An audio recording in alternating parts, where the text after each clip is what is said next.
From the San Francisco Bay Area. We've got quite a storm hitting us this week, so I'm in my winter warm clothes. I'm your host, Sarah Scudder. I've spent my career in the print and marketing procurement space. I run RSN, a print sourcing tool software company. Our tool provides an innovative and painless way for procurement execs and marketers to buy high quality print for less. Companies that prosper in 2021 will excel at spend optimization, which can be defined as reducing non-strategic costs while simultaneously investing more in areas that will drive revenue and profit growth. RSN is hosting a series of virtual panel discussions that will help procurement professionals master the art of print spend optimization. Each session in our series will address a single type of print spending, and each will feature panelists that have extensive experience in the print spend category. Our session today, I think, is going to be pretty lively and entertaining, and we are talking about content marketing services. The recordings from our previous sessions on packaging and labels are available on our website, so you can hop over there if you want to listen to any of those past recordings. Research shows that US companies will spend about $63.3 billion on content marketing. And about half of all companies outsource at least some of their marketing activities. Again, that's a big number, 63 billion plus. Outsourcing content work can be highly effective, but managing spending with a stable of external service providers can be pretty challenging. This session will provide practical tips for optimizing external content marketing spend. So super excited to have our 4 panelists with us today. We've got people actually from all over the US. So I want to kick off the discussion today by diving into all different aspects of content marketing, the good, the bad, the ugly. And we've got just a great team of experts here. Couple housekeeping notes at the bottom of the screen. We have a chat function, so feel free to post comments, interject, say hello to the panelists, engage as much as you would like. And then we also have the Q&A function at the bottom. So if you have questions for a specific panelist or everyone on the panel in general, just post that in there and I will manage those questions as they come in throughout. Our panel will last an hour, so we will be ending at 2 Eastern time.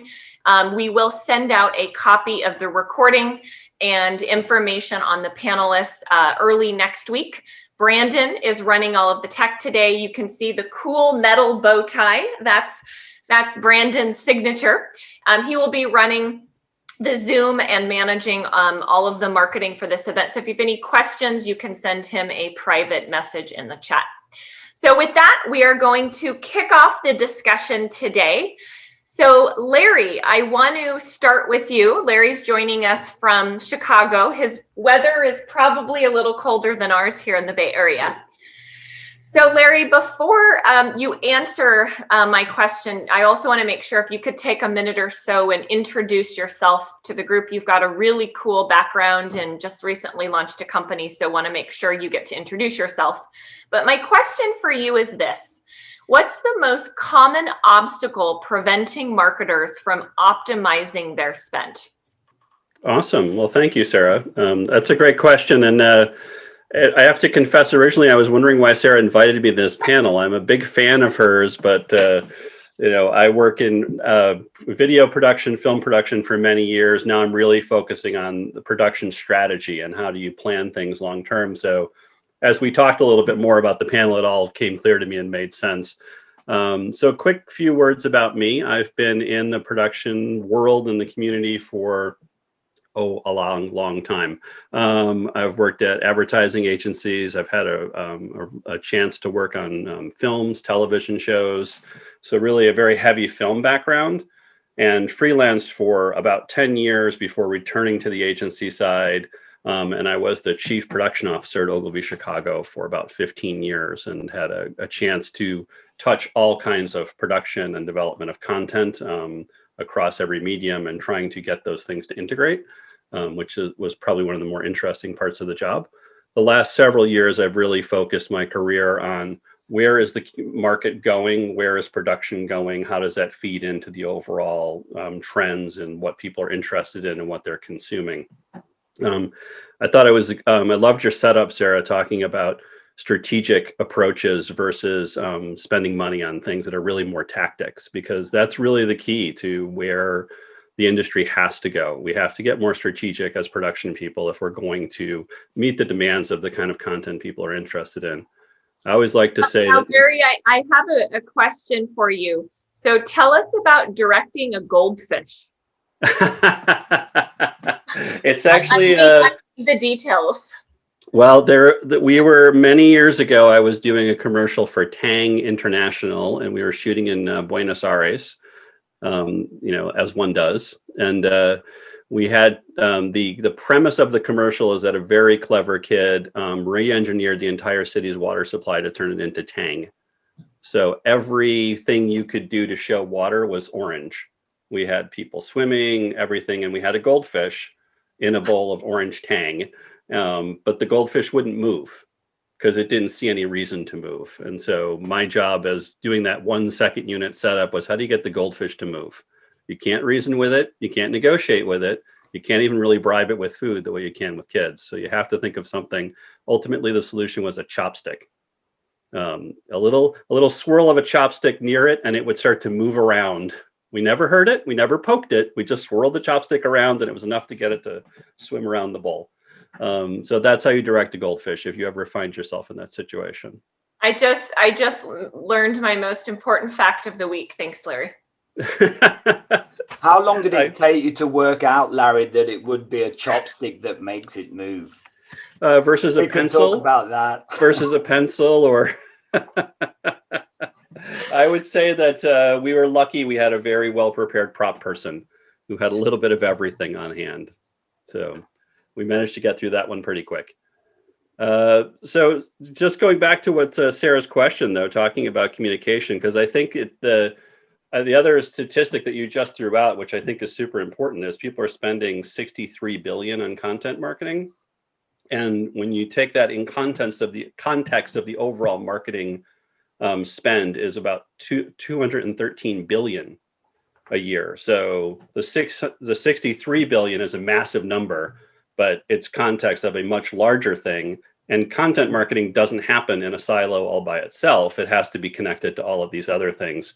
So the question is, what's the big obstacle? To me, it's quite simple. It's communication.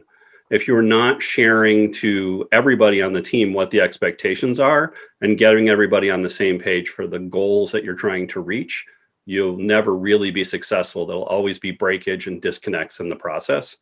So I like to think of putting guidelines and process in place that develop the kind of muscle memory that lets everybody get to a quick understanding of what the expectations are, what the next steps are going to be. And then you can really focus on the communication. You can really focus on what people are interested in. Because, one of my other pet sayings is nobody's sitting at home saying, oh, I bet that was on time and on budget. Like, people don't care. It's either something they want to watch or it's not. It's something they want to read or it's not. And so if you spend your time on process, you're never going to make the best work.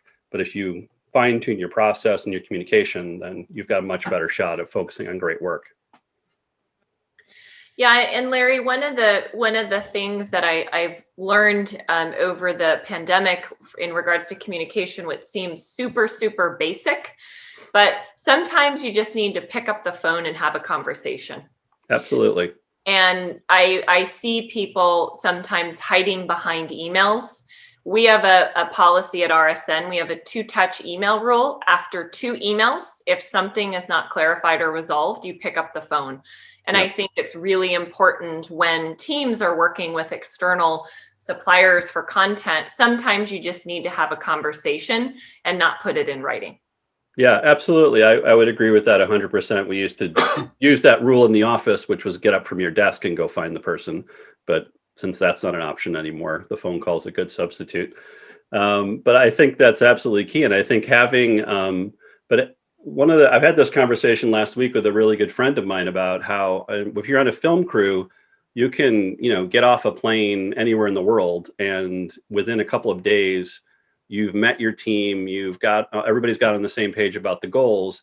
And I don't have to wonder, does the grip in, New Zealand know his job? Because a grip is a grip all over the world. They may have found different ways to, solve a certain problem, but this whole team is kind of an amazing thing. When a crew comes together, a team of 40 people all know what they're supposed to be doing, know what's expected of them.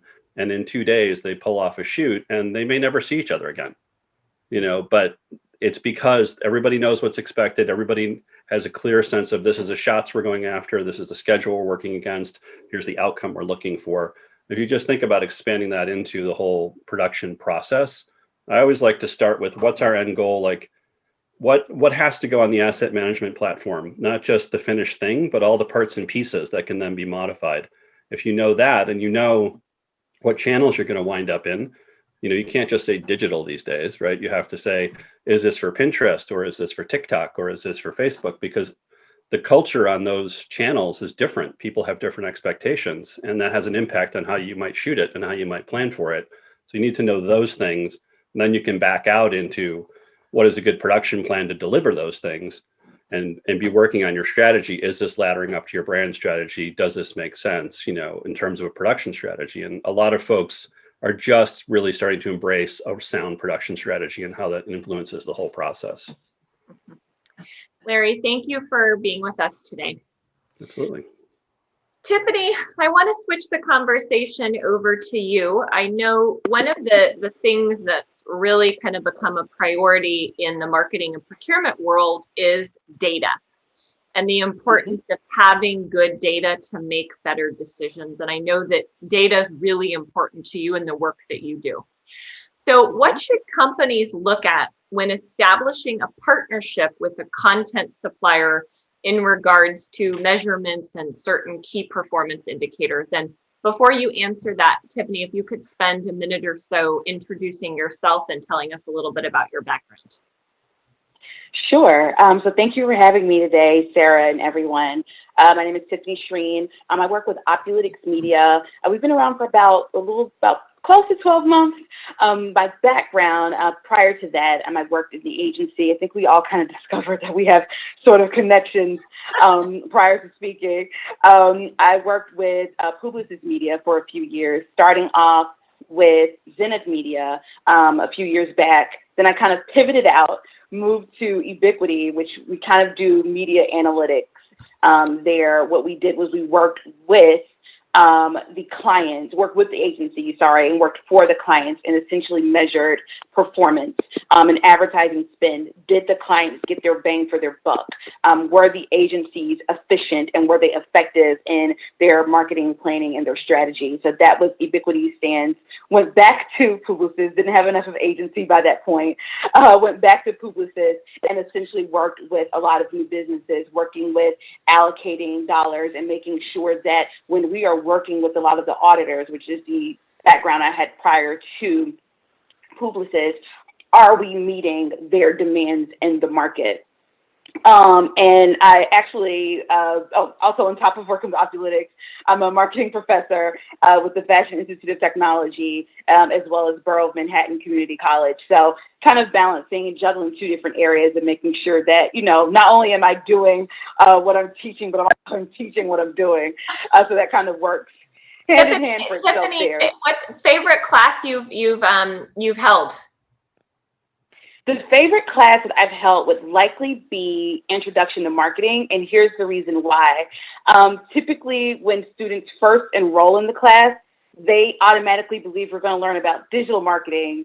We're going to learn about billboards. We're going to learn about, things that are like neat and exciting, and this is what they come through the door with. And it's a 13-week course, and we're starting talking about supply chain management, cause-related marketing and global marketing. And they're just kind of like, well, when are we going to get to the fun stuff? So it's interesting because you have to kind of find more creative ways to take all of those different elements. I think the marketing plan has now moved from like 4 Ps to like 6 Ps. I think someone said it's 7 Ps of marketing now. So it's interested and creative of trying to find the ways to make all of those things work and exciting. So I like to always think that I'm a marketing professor and my goal is to market this class to make it fun for students so that they get it. So it's like an actor being an actor on TV. So to answer your question, Sarah, regarding the types of establishing things that the vendor should be looking for and the measurements in place, I liked what you and Larry both said. When you're looking at marketing, Larry said something very interesting. When you're looking at content marketing and what we're talking about today, it kind of plays a part in a whole.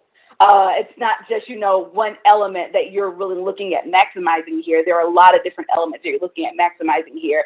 So the first thing that I'm probably going to say this again, I always look to establish is, what is your owned marketing strategy looking like? What is your website doing? What is your social media channel doing?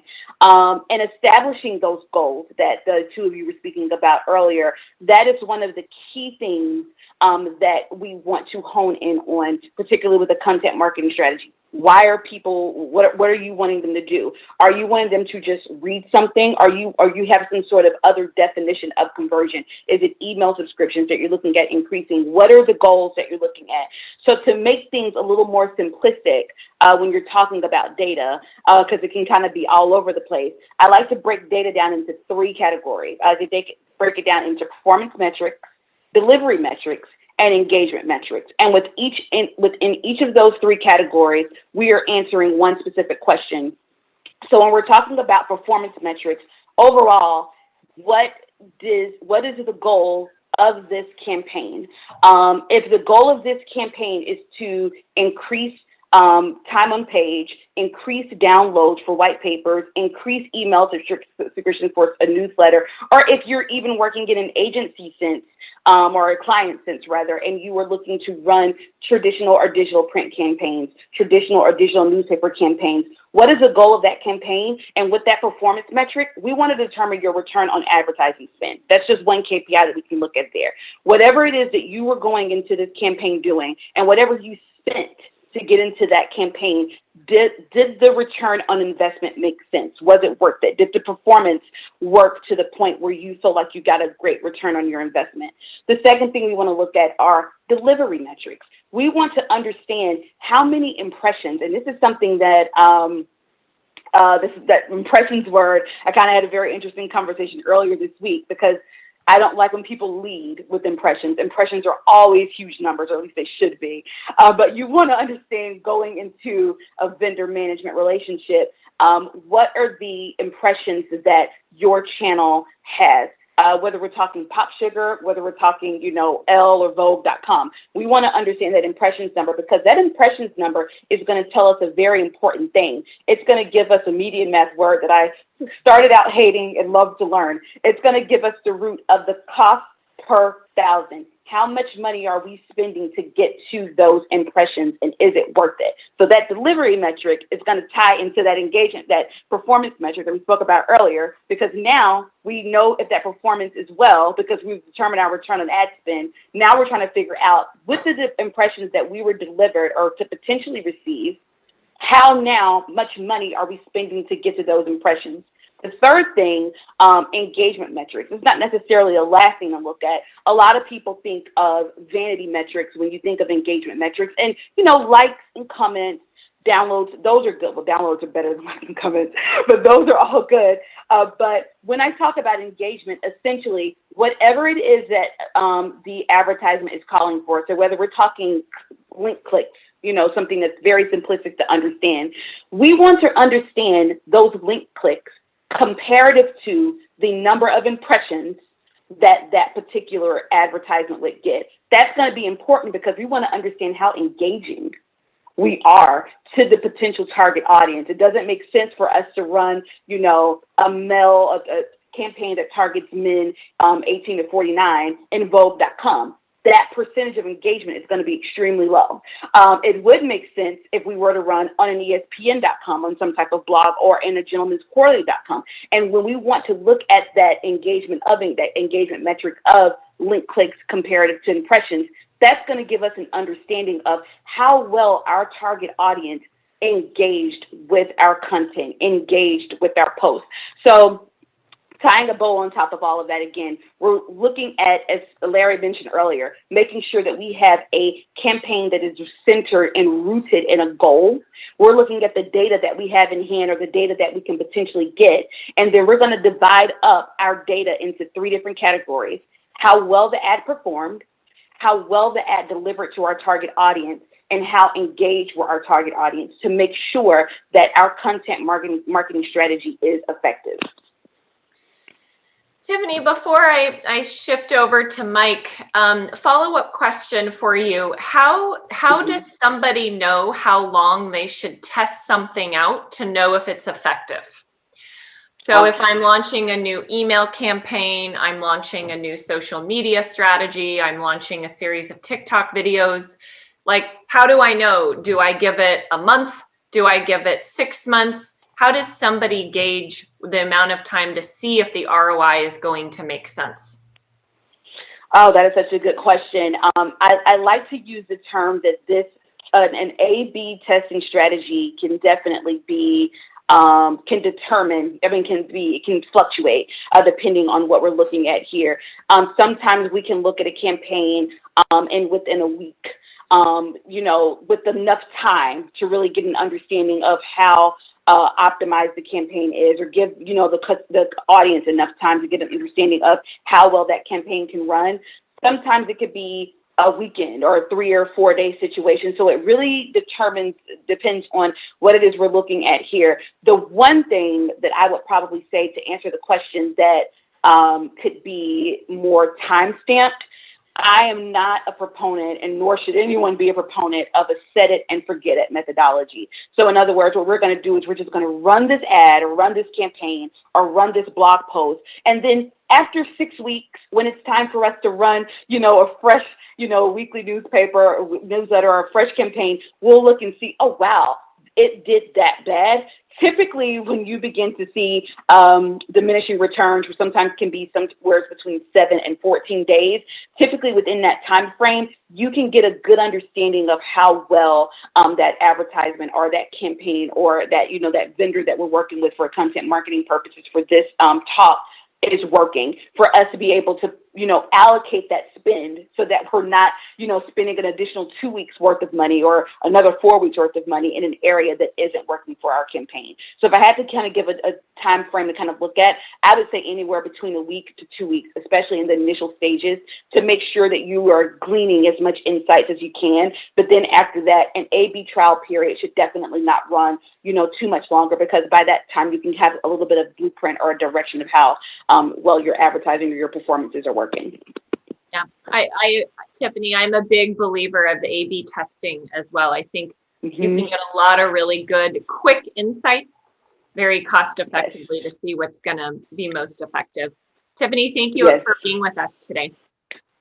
Thank you. Next up, we have Mike joining us from the New York area. So Mike, my question for you is around how companies or people are deciding between keeping content creation in-house versus outsourcing it. And I've hosted a couple panel discussions in the last few months, and I know this is a topic that has come up quite a bit. And we're seeing a shift in the market with more and more companies actually bringing content creation in-house and building out teams and people versus using third parties. So would like to know what factors people should consider when they're looking at, should we be doing this in-house or should we be using a third party supplier? And before you do that, if you could introduce yourself to the group. Thank you, Sarah. Hello, group. I'm Mike Palmer.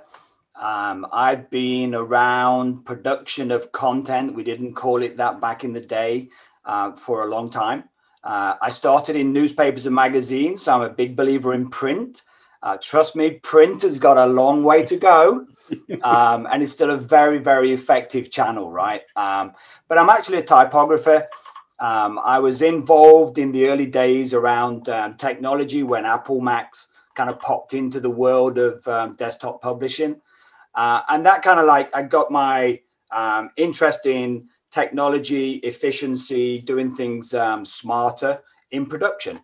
And then I went on to work for a bunch of companies that develop and build various platforms and things for production to help efficiency around production. And now I'm back in content creation with a company called Nice Shoes. We're located in New York. We have offices around the US and in Canada. And we help marketers and creatives bring their ideas to life. So that's a little bit about me. The question around in-house versus, if you like, or in-house or external to create content is not new, right? There is lots of conversation about it at the moment because I think it's definitely, without a doubt, growing. It's becoming a bigger thing than it was back in the day, but it's not new. And all companies look at make versus buy, right? That's a key metric for procurement and a lot of the audience, right? We should always look at, does it make sense that we make this or buy this? But I think that the shift that we've seen in our community as we talk to our clients and we grow new clients is around just how much work can now be bought internally inside a brand, how much talent that are now attracted to go and work inside a brand, where maybe back in the day, some of the most talented people in the industry wouldn't have considered that, right? They like the Madison Avenue, they like the big agency and the glitz and glamour that came with that. And I think now brands have been very smart at creating environments that attract top talent, right? So I think that's been a big gear change in the growth of in-house creative, right? The ANA a few years ago said that around about 78% of their members now have some kind of in-house agency. So to give you some context into the growth of that, and when they talk about an in-house agency, it could be across different things, right? It could be media, the things that Tiffany's talking about. It could be content creation that we're talking about here. It could be the social side of content creation. It could be the broadcast side of content creation that Larry talks about, right? So there's a bunch of different things. But I think, the observations that we've made is, focuses around cost efficiency. Can you build a team internally and drive better efficiency around cost as a result of that? And I think that's a real consideration. And that was the number one thing the ANA said was driving the decision for brands to take work in-house. But really, your content you're creating, these 63 billion, or to Larry's point, 213 billion invested in creating content marketing and creating content and marketing. It's a big number, right? And that's the amount you're spending on it.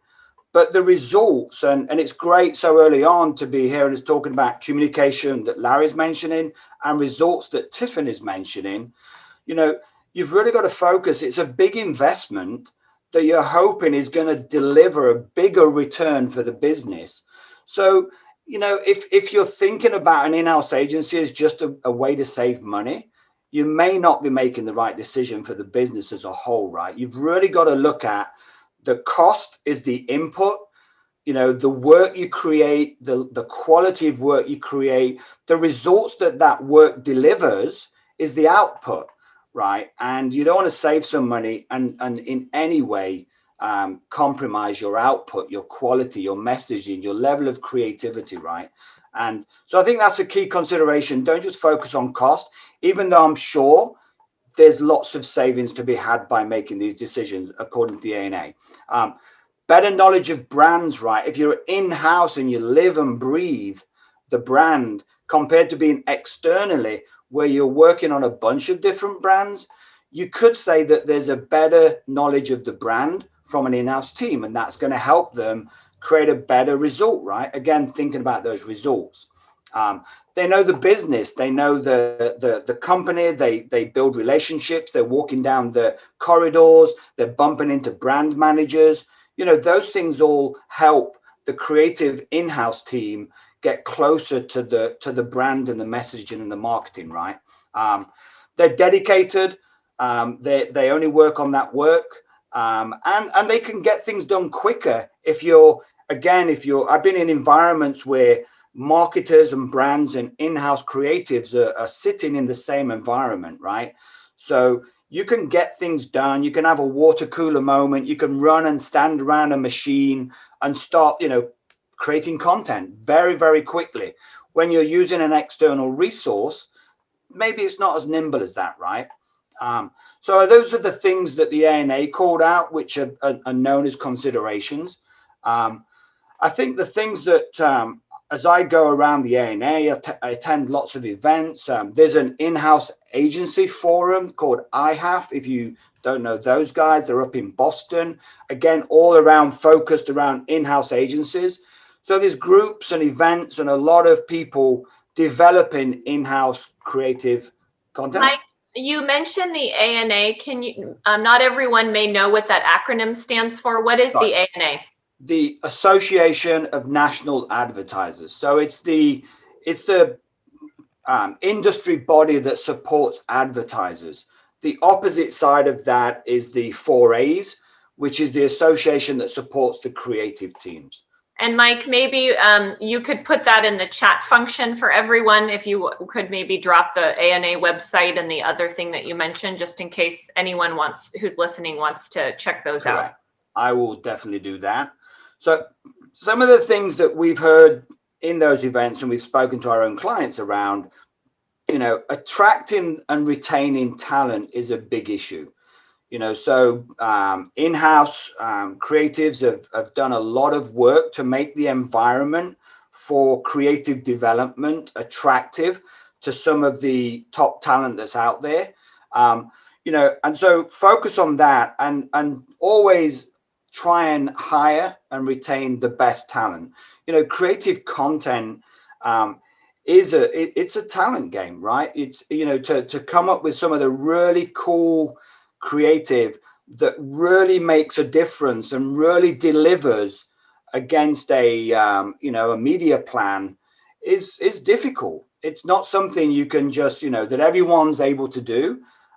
So my observation is always hire the best talent you can hire and create an environment that they're not going to get bored.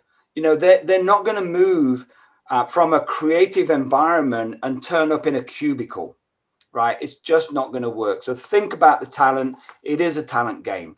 Mike, I want to make sure we have time to get to the next panelist. So maybe a couple more thoughts, and then we'll shift it over to Scott. Definitely. Keep up with the latest techniques, right? If you're only working on the same work week in, week out, it's very easy to become narrow focused around other things that are happening, right? External agencies offer that variety. They work across a bunch of brands. So definitely consider, don't get left behind, and make sure that you give your internal team the ability to research and develop, right? Downtime to just think about things.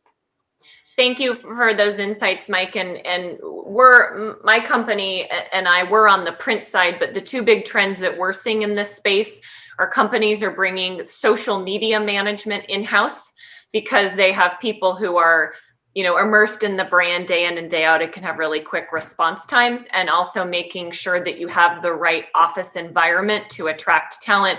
If you have a very stiff office and cubicles and not a fun creative space, that can be a challenge bringing talent in-house versus having a more fun, modern office. So those are two of the big trends that we're seeing. Next up, we have Scott, who is joining us from the Bay Area as well. So Scott, It's like getting pretty crazy here in Danville. The rain has just started. So Scott, if you could take a couple minutes and introduce yourself to the group. You have some really cool fun facts, so I want to make sure we hear about the Disney commercial. And then my question for you is, how do you strike a balance between artistic integrity and savings? Well, yeah, to your point, I feel like I'm in Seattle today, in the Bay Area, which is kind of odd this time of year. It's really coming down. I mean, I'm originally from Portland, and so it's kind of odd. Like, I grew up with the rain, and then I lived in California for the last 6 years, and now I get excited about it when it was like an everyday occurrence before. So it's just fun times there. But yeah, to your point there, I'm with Uber. I lead up marketing procurement, mostly working with our creative and production agency partners here. Prior to that, I was at Disney for a good number of years, and that's kind of like where I got my start in the marketing procurement and voice acting space, to your point. Actually had the opportunity to, do VO for a couple of products that never saw the light of day, but it was a fun experience getting to go into the professional booth with, the voice audio engineers of the stars, so to speak, but unreleased, so can't really talk about it, but it was fun. And prior to that, I actually got my start in the marketing world there. So I kind of like went straight from college into Yahoo during the time when we had like 5 different CEOs. So that was an interesting time. And then made the jump into marketing procurement a couple of years after getting into that field and earning my MBA and whatnot. So that's sort of me in a nutshell. Other fun facts: I can speak Mandarin, so that's fun. Just excited to be here on the panel. You mentioning the question about striking the right balance between artistic integrity and cost savings. I think it's a little bit of everything that Mike, Tiffany, and Larry have mentioned. I mean, it's really about finding the right team fit, because marketing is an investment that's designed to grow ROI. So unlike sourcing widgets or rivets for the Matterhorn or something like that, you're hoping that you get the right team together, they're able to create something magical that ends up making, boosting the brand experience for the company. So it's really kind of it's all about casting, essentially. I mean, you have to know what you're looking for, and find the right agency partners that like mesh well with your company culture, and all that kind of stuff. So it's kind of a tricky balance, because finance on one hand is concerned about money coming in, money coming out. They see it as a sunk cost. So really, I find that the role of marketing procurement is being kind of the finance whisperer, so to speak, making sure that they get why you chose the team that you did in collaboration with the marketing teams. And ideally, at the end of the day, if the results speak for themselves, it's a successful campaign. No one's going to question how much it cost up front if it ended up generating X amount of revenue for the company. Yeah, Scott, one of the things that I talk a lot about in regards to marketing procurement is the focus on value creation. And I think that's a big shift for procurement professionals who are trained to focus on cost reduction or cost savings. In the marketing space, there's a big focus on the value. And with that, you will generate cost savings, but value really needs to be the focus and driving factor. And it takes kind of a mindset shift and a person with a different skill set to be able to effectively bridge the gap between procurement and marketing. Absolutely. Yeah, couldn't agree more with that. And to me, again, it's really all about, essentially aligning with marketing, finance, and the agency on a set of mutual KPIs that everyone feels are realistic to be able to meet for a successful campaign. So it's really, it's a tricky business, to your point, because, they don't all speak the same language. So part of our role is really getting everyone on that same page to be able to make some great content out there in the marketplace that sets the world on fire. Well, Scott, thank you for being with us. If anybody needs a voiceover, Scott's got an agent and a side hustle. So keep him in mind for that. Larry, a question back to you around effectiveness or efficiency. Which is more important? That's another great question, and I love how this conversation is building, and really couldn't agree more with Scott about making sure that you treat your marketing dollars as an investment, because I'm sure we've all run up against the old school kind of thinking of working versus non-working, which never made any sense to me, because it's always every dollar you're spending should be working for you. It should be doing something for you. And thinking of it as an investment, and thinking of, having the data, as Tiffany was talking about, and getting that insight is key, because you can't know if things are being effective, right? So to kind of cut to the chase, I would say, obviously effectiveness and efficiency are both really important, but if you're not focusing on effectiveness, if you're not focusing on, are people paying attention, are people interested and engaged, do they want to know more about your brand, and therefore, are they going to spend more money with you? You can easily start to diminish the value of your brand by only focusing on the efficiency. So it's, to reinforce what Scott was saying, it's like, if it's just treating it like a widget, you're going to run into a problem very quickly, because you can reduce the per unit cost by just focusing on that, but you'll quickly reduce the effectiveness as well. Because once, people's tastes change over time, right? So the thing that worked a year ago that you found a way to make much cheaper today is not going to be nearly as effective this year. I think, 3 years ago, did anybody know about TikTok? And does everybody remember Vine? Like, these things Or change. what about Blockbuster? Right. Exactly. I have a few of those tapes in my basement when the local one was going out of business. I found I found my Blockbuster card last year, and I posted it on LinkedIn, and I said, I don't know if this is a good thing for me to be posting, but And did anyone buy stock in Game Shop? Oh, geez, I saw that story. Man, missed the boat on that one. Yeah, exactly. Well, it actually brings up the point, reinforces the point about knowing your consumer, knowing your channel, right? I'm not on Reddit. I missed that one completely. Larry, thank you for that. Tiffany, I have a question for you, but before I get to that, we've got some questions from the audience for you. So Annabella has a question. It's, as an instructor and data scientist, which skill is most important as a student that we need to acquire if we want to be a data analyst? Great question. I'm going to give you a selfish response first, and I'm going to give you the most updated response. I am so old school. I appreciate an Excel spreadsheet more so than what any type of Tableau or Power BI can do. And it is like amazing the things that I can do in Excel, because I refuse to get up to speed with any other dashboard. I'm like, no, I created this in Excel. I would definitely say we threw the terms around, between Scott, Larry, Mike, and I about goals. So understanding the goals, that's more of a listening thing. That's more of a tactical. Storytelling is something that, is so in tune with marketing. And the reason why storytelling is important is because there are some elements under storytelling that you need. You need to be able to identify. You need to be able to connect, and you need to be able to have a resolve. So it's almost like a beginning, a middle, and an end. What is what are we solving for? What is that goal? What did we see happen? What patterns, what can we identify, what trends that we see come out of? And sometimes that resolve, that end of that story, is either going to answer the goal. It's going to say, we either met the goal or exceeded the goal. Sometimes that pattern can lead us to something that we didn't even know existed, that turned out to be way more beneficial in the long run. So definitely storytelling.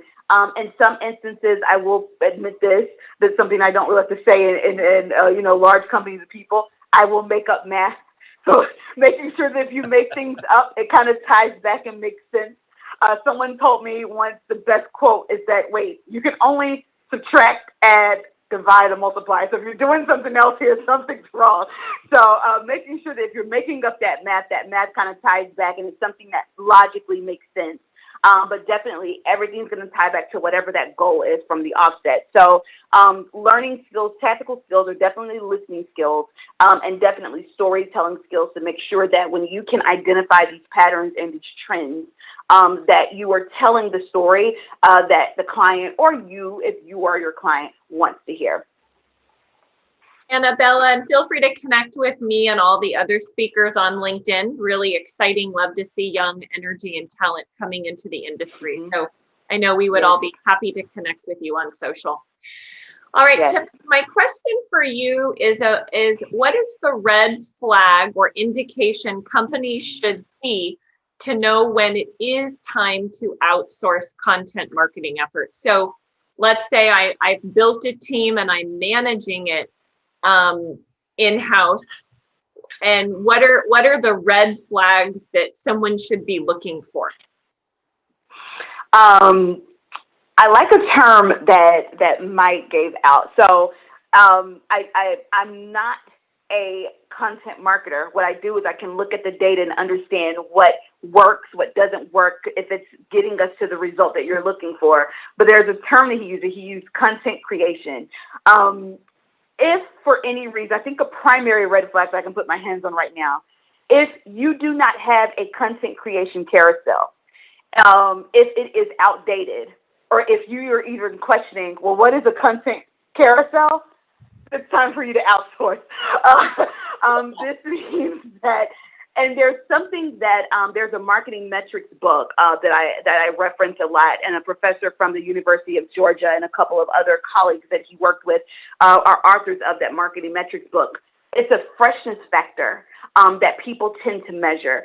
This is essentially looking at if your website is outdated, if your content is outdated, if you are recycling content, that may be okay, depending on if that recycled content is something that is up to date with what we're talking about right now. I was looking at a YouTube video from someone who talked about something maybe like 5 or 6 years ago, and I was like, wow, it's 2021, and this video, what you were talking about, is still relevant to today. So you want to make sure that you have some sort of content carousel that you are updating on a regular basis. And if you cannot, because you may be focusing on operations of the business or something of that nature, you want to make sure that may be a red flag for you to be able to outsource. A second one, this is talking about the social arm of it all, is right now particularly, I don't know if it's heightened because of the environment that we're in. I know this has been something that over the last few years we've seen coming to fruition. A community manager. People do not like talking or liking something on Facebook, and it's kind of like just a dead in the dark. You know, it's just kind of like, oh, I like this comment and that's it, or I comment on this comment and that's it. They prefer to hear from an actual person. One thing I like about, I know it's other companies that are doing it other than GoDaddy, but I know GoDaddy's doing it. I feel like there's another company as well. I know like some of the like USPS are doing it as well. If you have a customer service issue, they prefer you to tweet them. And then you get a tweet back. It just shows aliveness. It shows a freshness, as I was mentioning earlier. And that is something that I think are some red flags that you need to outsource. But going back to the point that Scott made earlier, when you're talking about when procurement enters into the chat, and then you have marketing, and then you're talking about that outsourcing, you have to make sure that we're all talking the same language at some point. I'm a huge proponent of a playbook, because a playbook kind of gets everyone on the same page. Procurement has their book, marketing has their book. You know, you can have a vendor who has their book, and then everyone kind of comes together, because we need to make sure that that language is working together for the three of us. So content carousel, if you can't update one, if it's one that you don't have, that's a definite red flag that you need to start outsourcing. And if you can't keep up with the engagement, that's a red flag for you outsourcing as well. Yeah, Tiffany, and you mentioned a book. If you could put that in the chat, in case anyone's interested in checking that out, that would be helpful. And Sure. I know for me personally, if I go to check out a new company and I see that their website looks outdated, first thing I'll do is go to their social and see the last time they've had posts. And if it looks like they're not engaged or active, to me, that's a red flag. So Yes. I think it's really important to be continuously posting and have relevant content. So we talked about, if you're doing it in-house, some of the red flags that maybe, hey, you need to outsource if you don't have the bandwidth or resources to really keep up with the engagement that's needed. And then when you shift to doing that outsourcing, Mike, what should buyers do to develop meaningful partnerships? And I'm using the word partnerships very specifically because content creation is really, really important and drives the voice of the brand. And I think partnerships with those suppliers are essential. It's not a transactional, deal. Yeah, absolutely. Larry kicked us off with that key word, communication, right?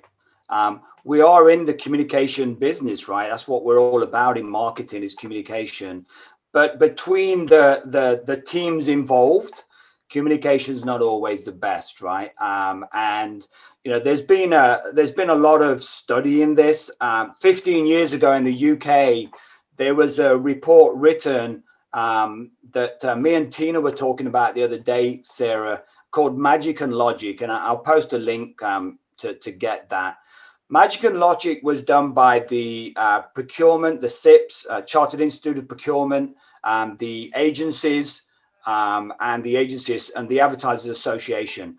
And it talked about the relationship, and it talked about the lack of partnership, and it talked about there was very much a them and us kind of attitude, and it's very divisive, right? And then only 5 years ago, the ANA, the Association of National Advertisers, they commissioned a Department of Justice investigation into media agencies and the buying practices. And, so all of those things, I think, have really fractured the partnership, and the word, the trust that's been built. So it's not anywhere near as bad as that now, but I think definitely to improve communication between all departments, like Tiffany's saying, make sure everyone's on the same page. Like Larry's saying, communicate. And I think for the buyers, I'd encourage you, go and meet your suppliers. Don't have a meeting in the boardroom and talk about, sort of like the business side. Go meet the artists, go meet the talent, go meet the creatives, and get to understand what it is they're doing, what are the challenges they face on a day-to-day. Really involve yourself and try and understand where that $213 billion is getting spent, right? And by doing that, you'll get a partnership approach. Your suppliers will feel they can trust you. There's a lot of, like I say, a lot of distrust, especially between the procurement and marketing teams, right?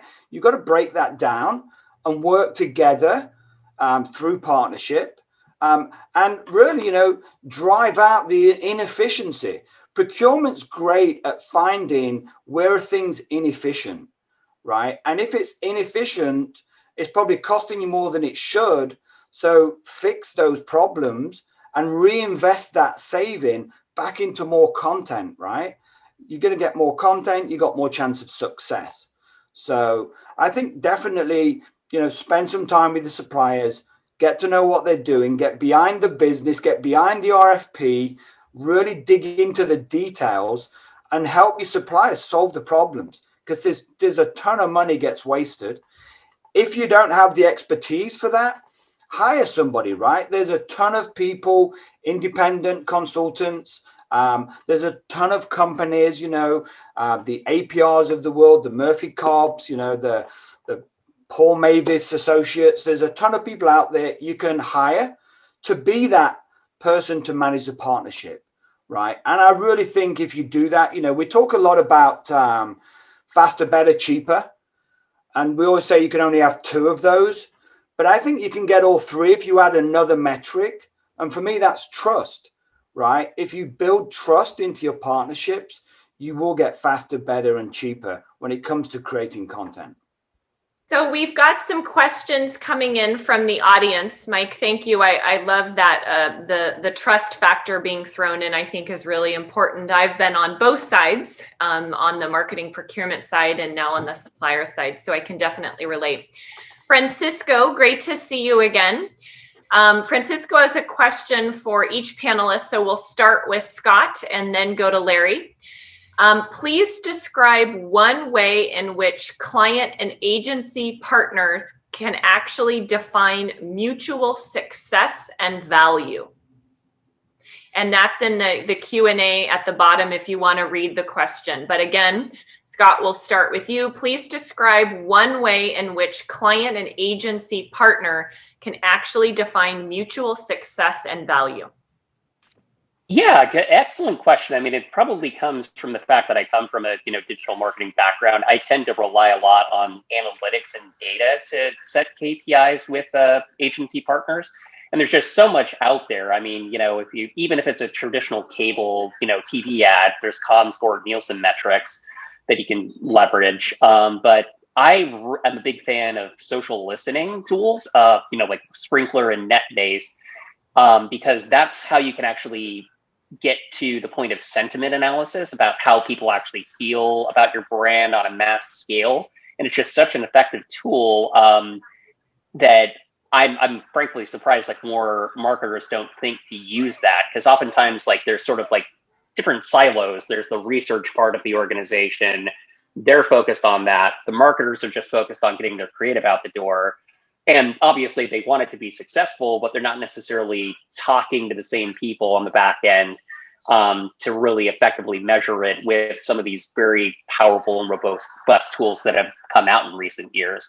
So, part of our job, I feel like, is getting even different parts of the organization internally within marketing at the company to talk to each other. Maybe they don't even realize that they have the subscription to NetBase, which, the research team has. Maybe they're using something, that they got for free, like Sprout Social in, when they were in school, and they don't realize that they have this powerful analytics tool in the back end that they could also leverage. So, yeah, I mean, to me, it's just all about, the old adage is, you can't measure what you can't, put into the world, essentially. There, I'm kind of mangling that, but hopefully you got my point. Scott, and you mentioned a couple resources. If you wouldn't mind putting those in the chat or in the Q&A response in case someone's interested in checking those out. Larry, I'll throw that question over to you to see what else you have to add. I love that question, and nice to hear from Francisco, because if I read a little bit into that, one of the things I know about Francisco is the only marketing procurement consultant that regularly works for agencies and clients. So this is a question I'm sure he spent a lot of time on, and I'll bet you he would have a great answer if we could get him into this discussion. But I think it's tying together all of the things that everybody was just saying, which I love your point, Mike, about just trust is the key, because when you get back to, that three-legged stool of good, fast, cheap, that hasn't been true for a while, and I think it's really just something people use to shut down conversation, right? They don't want to. If I can throw that in your face, then how do you argue with me? But I think it really comes down to, if you think about trust, it's also about time. It's about how much budget do you really have to spend and what impact are you trying to achieve? And if you've got those things, and folks are lined up around those things, then it's pretty easy to decide, okay, are we actually mutually benefiting from this relationship? Because too often the benefit goes to one side. I'm sure all of us here have seen, reviewed, signed contracts with people that felt pretty one-sided, and the idea that you can say, no, this is actually about you're going to benefit, I'm going to benefit, therefore both of us are going to gain, both of us are actually going to then achieve a better result. If I feel like you're squeezing something out of me and you're not giving me a chance to contribute all I can contribute, I can't do as good a job for you, and we can't ever know if I could, because those are intangibles. So I love that point about trust, and I think it's super smart what Scott was saying about using tools like social listening and really measuring customer sentiment. Are people really liking your brand? Are people responding, engaging? I'm a huge believer in data, I'm a huge believer in getting in, trying to really understand so that you can make informed choices and informed decisions in partnership together. I think that's really the key. So we've got some more questions coming in. We are at the hour. So for those that do need to jump off, we are recording this to all the panelists. I'm hoping you can stay on about 5 more minutes. If not, I understand if you guys need to drop off, but we just did reach the hour mark. We have a question from Paul Mavis. I'm going to, Tiffany, throw this to you first. The question is, are advertising agencies the best places for clients to find the kind of progressive production and media strategies you all mentioned, or is this where the role of the consultants will continue to grow? So Tiffany first, then I'll throw that to Mike, and then Larry, I know you've been on both sides as well. I'll see if you have anything to add at the end. Very good question. I'm going to come from an agency and a production end. I'm going to try as best agency and consultant end. I'm going to try as best I can from a production side. I think I'm going to let Mike kind of take the lead on that piece right there. A consultant, I was in consulting for 6 years. So our primary goal at that time was to work for the client. The client was who we were in contract with. And we worked with the agency. It was a joint partnership. The agency had to provide us the information that we needed in order to be able to do that number crunching or to get an understanding of what that would look like.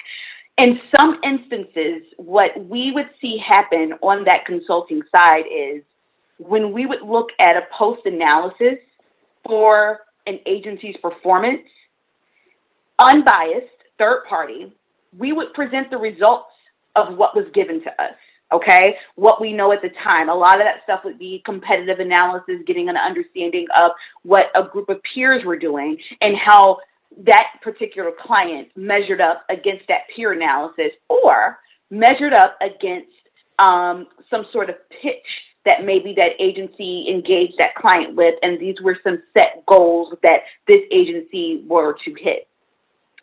What we found ourselves in sometimes on that consulting end was the agency, as a measure of good faith, we would meet with the agency first, show them the results, and then set up a final meeting where the client would enter into the room. What we found ourselves in, and sometimes the agencies wouldn't let us know that they had a conversation previous to the client saying what you're asking us to do is not realistic. And when we would present these findings in that front of that client, the agency would say, see, we told you this a year ago when you asked us to do this, that this wasn't going to work. So the consultant can kind of end up in a very interesting or a very compromising position because whereas we were hired by this client, not necessarily to do what the client wanted us to do, we were hired to be the subjective third party, but it kind of puts us in a position of, okay, so are you siding with the agency or are you siding with that? So we're not siding with anyone. We're providing you just a third-party objective opinion of what we believe is the best scenario for you to be in. So that being said, I hope I'm answering your question here. That being said, I feel as though when we are talking about strategy and planning and who would be the best source, I always say that different people with different backgrounds and different ideas offer different perspectives. So as many people as you can involve in the conversation, I would say that is good. The consultant's goal is to ensure that they have been rooted in a lot of information and a lot of data that they have. And a good thing about a consultant is they speak with other clients. They're not just siloed to a specific agency mechanism. So you get to get an understanding of what other clients are doing in the space. That is something that they offer well. With an agency, they get that same perspective of understanding other clients in the space. But the one thing that the agency can give you that sometimes a consultant may not be able to give you, depending on the consultant that you're working with, the agency has hands-on first knowledge of what is happening in the market at the time because they're negotiating those deals and because they are working on those campaigns and those strategies, whereas that consultant may not be on the front end of that doing upfronts and things like that we would typically do in a TV space, know what's going on, how the print media industry is working, because they are actually negotiating that. That's something an agency can give you that a consultant may not. So I would definitely feel that having as many people at the table when you're helping you build that strategy will offer you different perspectives. But at the end of the day, you as the client or whoever that client is, you will have those perspectives to make that, I like what Larry said, inform that intelligent decision on being able to help you be able to build that campaign most effectively. All right, Mike, a minute or so, anything to add to Tiffany's response? It's always difficult to me to do 1 minute, but I'll try. Look, agencies aren't going away, right? The agencies have a really important role to play to help brands grow business, right? Are the consultants trying to eat their lunch? Absolutely. Look at what Accenture's doing, who've just purchased Droga, who purchased Karma Armor. You know, they're turning into agencies, right? They're buying agencies. You know, we talked about in-house agencies and people bringing things in-house, right? I think change is good. In any kind of change, there's opportunity. I think the smart advertisers, the smart companies will look at what they need and they'll find the best team to give it to them, whether that's an in-house, external, whether that's a traditional agency, whether it's an in-house agency, a consultant, whoever it is. You know, it's change, it's good, there's tons of opportunity. You know, just don't make really bad creative. You know, we've all seen really bad ads. Stop making really bad creatives, right? Even if the CEO thinks it's good, it's usually not, right? Stop making rubbish creative. Stop making poor production quality, right? If you're spending billions of dollars on media, just make sure that the content is the best it can be. That's my message. Mike, do you have an example for those who are listening of somebody who's doing that really well right now? Oh, blimey. You said stop making crappy. Well, who's an example of a brand that's using their money? Look, you always, in the industry, you always look to Apple, right? When you look at, when was the last time you seen a really bad Apple advert, right? You know, they just do it. They have in-house, right? They have a brilliant partnership and had a brilliant partnership for years and years with their agencies. You know, so if you look at some of look at the brand index and look at the top brands at the top of that list and look at how they're structured. You know, they have a hybrid model. They do a bit of everything, you know, but they just see it as an investment and they get behind it right from the top of the organization. And that shows all the way through what they do. You know, they don't turn up and say, can I save 20%? Because that's not going to get you results. You'll save 20%, but you'll waste millions on a media plan. Thank you, Mike. Larry, thoughts on Paul's question about, are advertising agencies the best place for clients to find progressive media? Or is this the role of the consultants, and will the role of consultants continue to grow?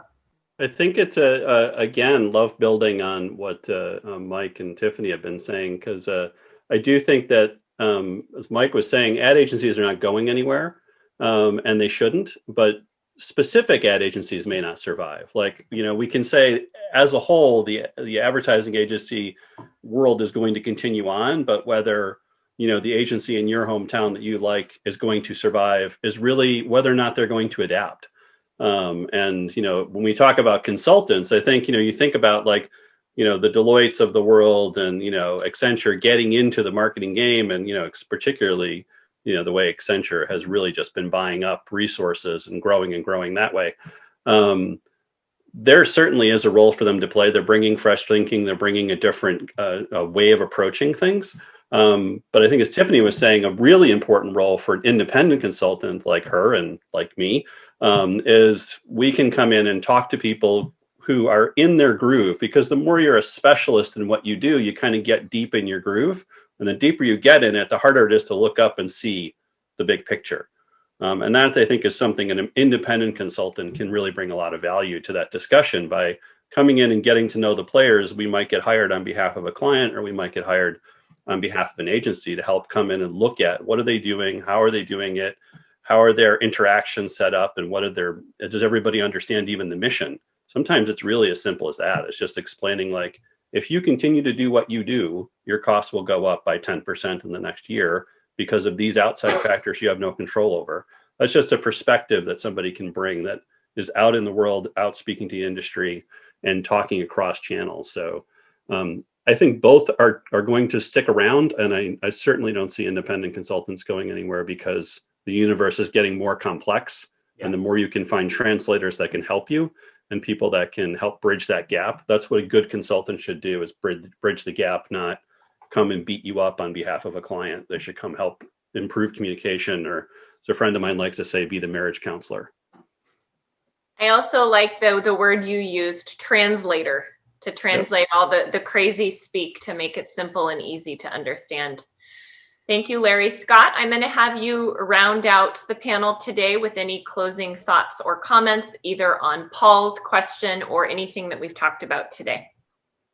Yeah, absolutely. Well, to Paul's question, kind of like a major theme that I've been noticing recently is the holding companies seem to be kind of like consolidating in the same sense that Facebook, Google, and other media partners are consolidating agencies. But now they're actually getting a lot better at getting the agencies in their roster to kind of work together and talk to each other. So some of the successful partnerships I have right now are like with WPP, NBC Partners, S4 Capital, and Interpublic Group.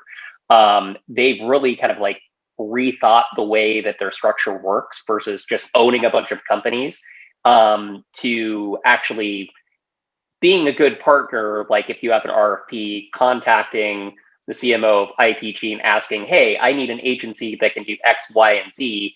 And oftentimes they're really great at giving you good ideas of agencies in the roster that maybe you didn't think about. Or if, like, say you wanted to work with RGA, but RGA is booked or the budget isn't high enough, you can actually get the level of talent from the holding company that kind of like knows your brand based on their other relationships, by just sitting down and talking with them and trying to strategize out who would be the best fit. So that's one tip I would say, just up-level your conversations. The small agency you're working with is probably owned by one of these larger holding companies, or maybe bought by them soon, in the case of S4 Capital and Martin Sorrell.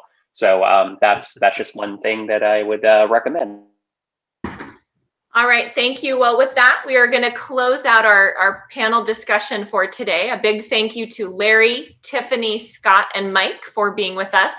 Thank you to Brandon and the metal bow tie for running the tech and managing all the behind the scenes. We will make the recording available early next week. It will be available on our YouTube channel, on our website. We'll be promoting it on social. All the panelists will have a copy as well in case they want to share it with their networks. We do get a lot of people requesting the content that aren't able to make it live. So thank you all very much. Good morning, good evening, and good afternoon, and have a productive rest of your day. Thank you. Bye, Sarah. Thanks, everyone. Bye, Scott, Tiffany. Bye, everyone. Goodbye.